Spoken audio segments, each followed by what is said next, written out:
Bom, pessoal, Dr. Rafael aqui novamente, falando aí em relação a algumas atualizações que a gente teve a nível de criança, nascimento, aleitamento. Quais foram as alterações? Foram pequenas mudanças que a gente teve, tá? Nada que impacta diretamente aí na evolução e nos cuidados, mas a gente vê que na maternidade, a gente que faz sala de parto, a gente vai ter um cuidado redobrado em relação principalmente aos casos suspeitos.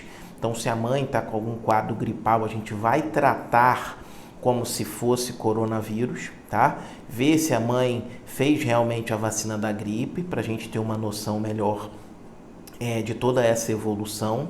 A equipe de sala de parto vai ser a mínima possível, até para a gente minimizar contágio, minimizar o uso de EPIs, tá?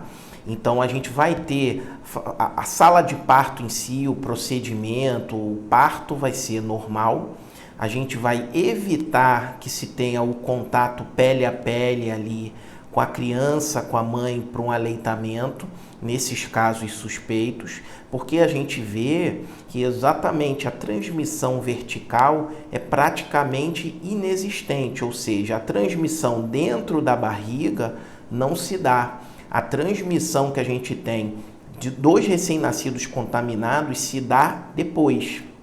Então, nesse contato direto, tá? Da mesma forma, a questão do aleitamento, tá? Ele não vai ser contraindicado, mas o aleitamento, os cuidados que a gente tem que ter em relação à higiene, à limpeza das mãos, uso de máscara obrigatório, tá? Intensificar a limpeza das mãos, a asepsia, tudo isso a gente vai precisar intensificar, até porque o custo-benefício do aleitamento e da contaminação, pela grande possibilidade de passagem de anticorpos que a gente tem no aleitamento, a gente tem que manter o aleitamento materno. Falando lá de novo na sala de parto, lembrar que muita gente já tem hoje algumas linhas falando do clampeamento tardio, tá? O clampeamento ele tem que ser feito imediato para minimizar a passagem de sangue e a contaminação ali materna da mesma forma, tá? Então essas são algumas atualizações que a gente teve que não impacta diretamente nessa questão aí da mãe, tá?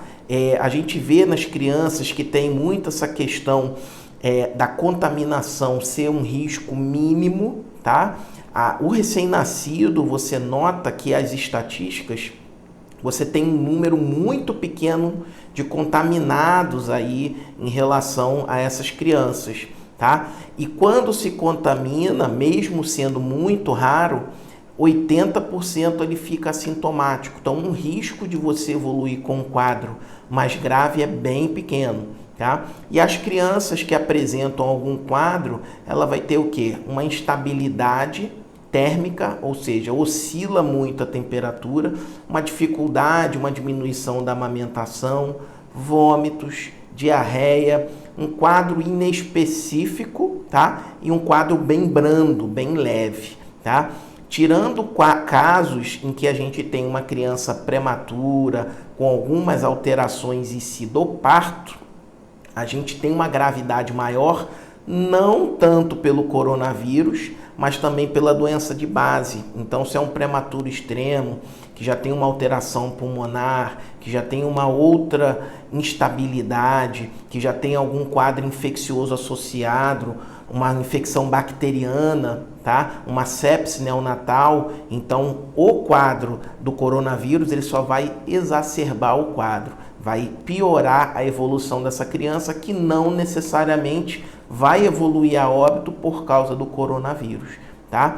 Então vamos trazer aí para vocês sempre essas atualizações, cada vez que a gente vai tendo, tá? Pela dinâmica muito grande que a gente tem nesses cuidados, a gente vai trazer maiores informações para vocês, tá? Convidar vocês aí para curtirem nosso canal no Telegram, onde a gente passa bastante informações, tá? Vários artigos em relação a toda essa questão, tanto da pandemia quanto questões de pediatria em geral, receitas, saúde, alimentação saudável, tá? O link tá na bio aí para vocês.